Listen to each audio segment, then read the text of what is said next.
విడుమొరటోడు అని వాళ్ళు వీళ్ళు ఎన్నెన్ని అన్న పసి పిల్లవాడు నవ్వాడు.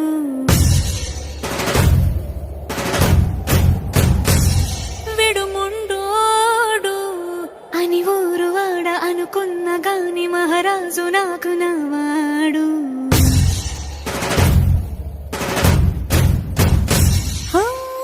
మాట పెడుసైనా మనసులో వెన్న రాయిలా ఉన్నవాడిలోన దేవుడెవరికి తెలుసును.